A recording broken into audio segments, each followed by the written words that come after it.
Shri Venkateswara gold తాకట్టులో ఉన్న మీ బంగారాన్ని విడిపించి కొనబడును. సీరియల్కి ఎక్కువ సినిమాకి తక్కువలా అనిపించింది నాకు. ఎందుకని అలా చాలా మంది బాగుంది అనేసి అంటున్నారు.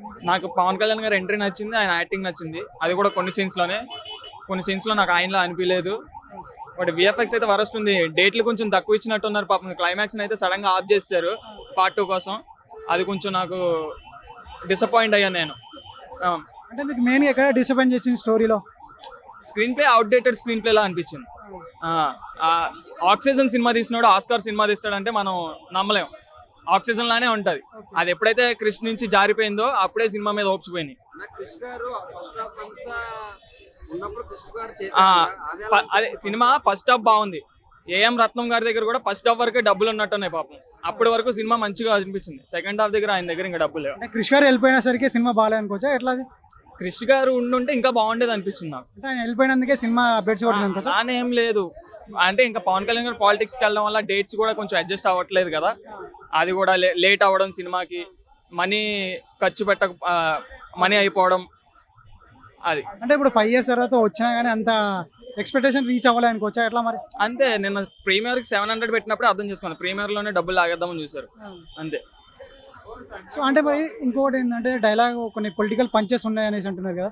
సో దాన్ని ఏ విధంగా? అదే ఇప్పుడు ఆయన పొలిటికల్లోకి వెళ్ళారు. మొన్నటి వరకు నేను నా సినిమాల్ని అలా చూడొద్దు అన్నారు. మళ్ళీ ఈ సినిమాల్లో ఎందుకు పొలిటికల్ తెచ్చుకోవడం? అది తప్పు. ఇంకోటి అక్కడ ఏపీలోనేమో మామిడికాయ రైతులకి ధరలు లేవు, ఈయన టికెట్లకి ధరలు ఉన్నాయి. భీమలా నాయక్ కూడా 10 రూపాయలు 15 రూపాయలు ఎక్కడ టికెట్ లేదు.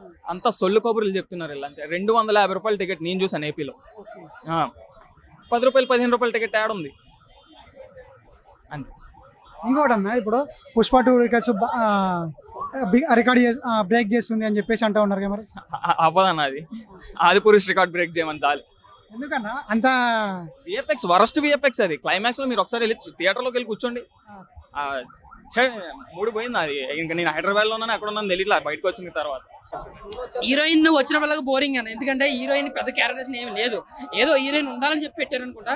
బట్ సెకండ్ హాఫ్ లో ఒక నక్కలతో కామెడీ సీన్ ఉంటుంది. అదైతే మాత్రం అది చాలా తెలుగుగా పెట్టారు, బాగుంది కూడా నవ్వుకోవడానికి. గ్రాఫిక్స్ బాగాలేదు నిజం చెప్పింది. సెకండ్ హాఫ్ లో మాత్రం విజువల్ ఎఫెక్ట్స్ ఏం బాగాలేదు. ఎందుకంటే 2-3 చోట్ల డూపు బొమ్మ కనిపించిపోతుంది. సీజీ వర్క్ కూడా సరిగ్గా లేదు సినిమాలో. సో ఎందుకంటే ఫైనల్ కాపీ చూసుకున్నప్పుడు అంటే ఈ డైరెక్టర్ ఏమనుకున్నాడు, ఒక స్టార్ హీరోని డైరెక్ట్ చేస్తున్నాడు అనుకున్నాడు, కానీ ఒళ్ళు దగ్గర పెట్టుకుని జాగ్రత్త చేసే విధానం ఎఫర్ట్ పెట్టలేదు మనోడు. ఎందుకంటే క్రిష్ గారు ఒకలా తీసింది ఉంటుంది, జ్యోతి కృష్ణ గారు తేలిపోతుంటుంది. ఎవరైనా మనకు కనిపించరు, బట్ ఆ కంటెంట్ ఆ టెక్నాలజీ ఏదైతే ఉంటుందో అది తెలిసిపోతుంటుంది. సో ఓవరాల్ గా పవర్ స్టార్ గారు కష్టం కోసం ఆ సినిమా కోసం అయితే ఒకసారి అయితే చూడొచ్చు. ఫస్ట్ హాఫ్ ఏం మైనస్ లేదు, స్క్రీన్ ప్లే కావచ్చు, ఫైట్స్ కావచ్చు, సూపర్ ఉంటాయి బీజిఎం కాబట్టి. బట్ ఫస్ట్ హాఫ్ చూసినంత ఫీల్ సెకండ్ హాఫ్ లో ఉండదు. అంటే ఫస్ట్ హాఫ్ ఒకటి సెకండ్ హాఫ్ ఒకటి అనిపిస్తుంది.